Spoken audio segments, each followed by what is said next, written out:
Bismillah,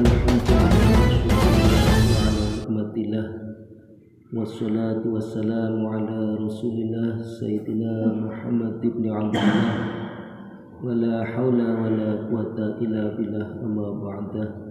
Jamaah subuh yang dimuliakan Allah Ta'ala, kembali kita bersyukur kehadirat Allah Ta'ala.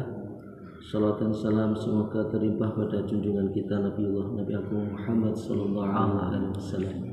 Mari kita lanjutkan pembacaan hadis dalam kitab Fadilatul Quran, hadis yang ke-9. A'udzu billahi minasyaitonir rajim. An Abdullah ibn Umar radhiyallahu anhu anna Nabiyya sallallahu alaihi wasallam qala Rasulullah sallallahu alaihi wasallam yuqalu li sahibil Qur'ani Iqra wartaqi warattil kama kunta turattilu fid dunya wa inna manzilaka 'inda akhiri ayatin taqra'uha. Rawahu Tirmidzi wa Abu Dawud wa Nasai wa Ibnu Majah wa Ibnu Hibban. Dari Abdullah bin Umar radhiyallahu anhu, sesungguhnya berkata Rasulullah sallallahu alaihi wasallam bersabda, akan dikatakan kepada ahli Al-Qur'an pada hari kiamat, bacalah dan teruslah naik, bacalah dengan tartil seperti kamu membacanya ketika di dunia. Sesungguhnya tempatmu adalah di akhir ayat yang kamu baca. Hadis riwayat Tirmidzi, Abu Dawud, Nasai, Ibnu Majah dan Ibnu Hibban. Keterangan hadisnya sebagai berikut. Yang dimaksud dengan ahli Al-Quran adalah hafiz Al-Quran. Mula Al-Qari telah menjelaskan bahwa keutamaan itu hanya diberikan kepada hafiz Al-Quran, tidak termasuk orang yang membaca Al-Quran dengan melihat. Pertama, karena lafaz itu ditujukan kepada ahli Al-Quran. Yang kedua, sesuai dengan riwayat dari Imam Ahmad rahmatullah alaih, yaitu hatta yaqra'a syai'am ma'ahu, sehingga ia membaca sesuatu yang bersamanya. Kalimat ini maksudnya adalah seorang hafiz Al-Quran, meskipun orang yang selalu membaca Al-Quran juga dapat termasuk di dalamnya. Disebutkan dalam kitab Mirqat bahwa hadis ini tidak berlaku bagi pembaca Al-Quran yang dilaknat oleh Al-Quran. Berdasarkan hadis yang menyebutkan bahwa banyak orang yang membaca Al-Quran tetapi Al-Quran melaknatnya. Demikian pula orang yang tidak lurus agamanya tidak dapat dimasukkan ke dalam golongan orang yang diterima bacaan Al-Qur'annya. Banyak hadis-hadis semacam ini yang dihubungkan dengan kaum Khawarij. Adapun mengenai tartil, Syekh Abdul Aziz Nawwarallahu marqadahu telah menulis dalam tafsirnya bahwa asal kata tartil ialah membaca dengan terang dan jelas. Sedangkan secara syar'i yaitu membaca Al-Qur'an dengan tertib sebagaimana disebutkan di bawah ini. Yang pertama, setiap huruf mesti dibaca, diucapkan dengan makhraj yang benar, sehingga qa tidak dibaca ta dan dha tidak dibaca za. Yang kedua, berhenti di tempat yang benar. Berhenti atau melanjutkan tidak dilakukan di tempat yang salah.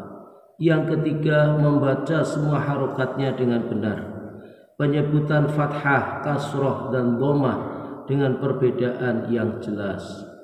Yang keempat, mengeraskan suara agar Al-Quran terdengar oleh telinga kita sehingga dapat mempengaruhi hati kita. Yang kelima, membaca dengan suara yang bagus agar timbul rasa takut kepada Allah sehingga mempercepat pengaruhnya ke dalam hati.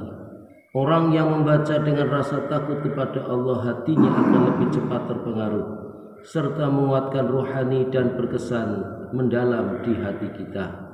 Yang keenam, menurut para ahli pengobatan, jika ingin agar obat itu lebih cepat berpengaruh ke hati, sebaiknya obat itu dicampur dengan wangi-wangian.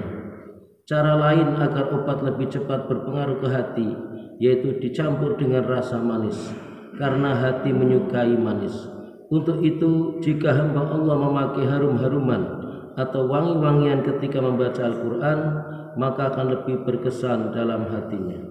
Yang ketujuh, membaca dengan sempurna semua tasydid dan matnya.